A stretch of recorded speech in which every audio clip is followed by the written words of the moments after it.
Oke, baik adik-adik, kita lanjut lagi materi kita hari ini tentang keterkaitan akuntansi manajemen dan akuntansi biaya, ya. Jadi di sini yang pertama, sistem akuntansi manajemen itu dibuat untuk mengukur dan membebankan biaya perusahaan yang disebut objek biaya. Nah, jadi objek biaya itu kita ukur. Nah, jadi kita ukur maksudnya di sini gimana? Nah, objek biaya itu kita harus mengukur, memperkirakan ya biaya-biaya yang dikeluarkan perusahaan. Jadi kita harus teliti gitu. Jangan sampai kita mengeluarkan biaya-biaya yang tidak penting, yang tidak perlu gitu. Karena tidak akan membawa manfaat apa-apa untuk perusahaan. Nah, kemudian objek biaya dapat berupa produk, pelanggan, departemen yang digunakan untuk membebankan dan pengukur biaya. Objek biaya ini banyak macamnya ya, produk jelas. Kemudian objek biaya pelanggan. Pelanggan juga termasuk dalam objek biaya. Kemudian ada departemen yang mengukur biaya tadi, itu juga termasuk objek biaya. Jadi objek biaya itu objek yang menimbulkan biaya. Nah, kalau adik-adik masih bingung, misalkan kita membuat sebuah produk ya. Membuat produk kan kita memerlukan biaya-biaya lain. Misalnya kita membuat baju ya, perusahaan garment. Membuat baju kita perlu apa saja di dalamnya? Pembelian bahan baku ya, itu termasuk biaya lagi, biaya bahan baku. Ada biaya bahan baku langsung, tidak langsung, biaya tenaga kerja langsung, tidak langsung ya, biaya variabel, biaya tetap dan macam sebagainya. Kayak gitu. Nah, kemudian ada pembebanan biaya untuk menentukan biaya dari objek tersebut, merupakan informasi yang perlu diketahui manajer. Nah, jadi biaya yang keluar itu bukan sembarang keluar ya adik-adik. Jadi biaya yang keluar itu harus diketahui manajer, perlu disetujui juga oleh manajer gitu. Jadi jangan sampai ketika ada biaya, beban biaya dalam perusahaan, manajer tidak tahu apa-apa.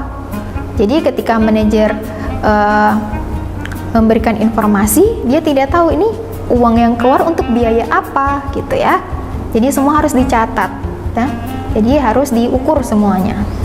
Nah, gitu. Jadi tidak bisa sembarangan. Kemudian di sini terakhir, manajer harus memahami biaya karena efisiensi dan pemanfaatan di masa yang akan datang. Nah, kita nih ya sebagai manajer, kita harus tahu nih biaya yang dikeluarkan itu bermanfaat atau tidak untuk perusahaan gitu.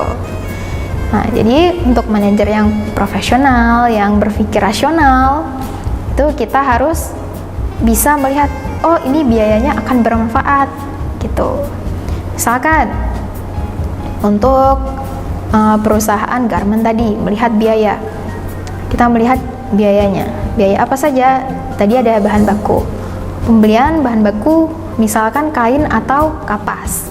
Kita tidak perlu biaya pembelian bahan baku selain itu.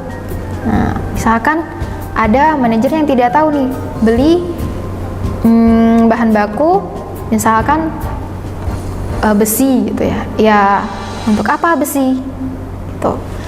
Mungkin pembelian besi ya bukan berupa besi, tapi berupa kancing baju, seperti itu. Atau resleting untuk baju, pembelian bahan penolong, seperti itu. Jadi, kita sebagai manajer jangan sampai kita memutuskan suatu keputusan yang tidak bermanfaat. Nah, sampai di sini kuliah kita hari ini ada pesan. Ibu ada pesan untuk kalian semua. Di sini kita kuliah di jurusan manajemen. Kita di sini dituntut untuk menjadi seorang manajer.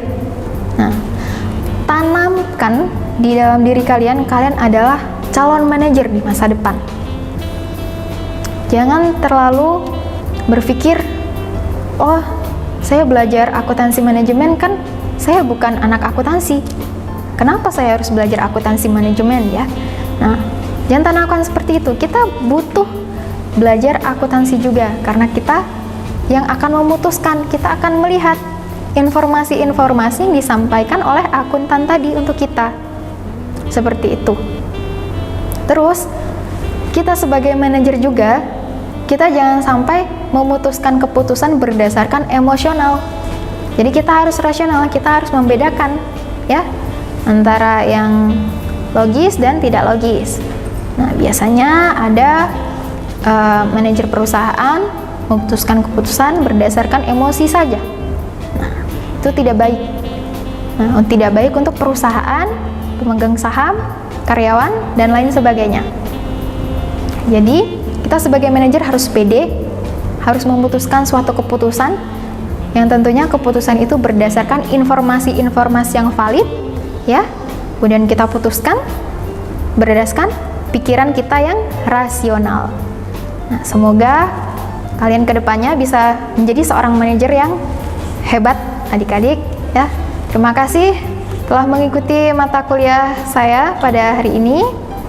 Saya berharap materi pada hari ini dapat kalian tangkap dengan baik juga. Apabila saya ada salah dan kurang, saya mohon maaf. Wabillahi taufiq wal hidayah. Assalamualaikum warahmatullahi wabarakatuh.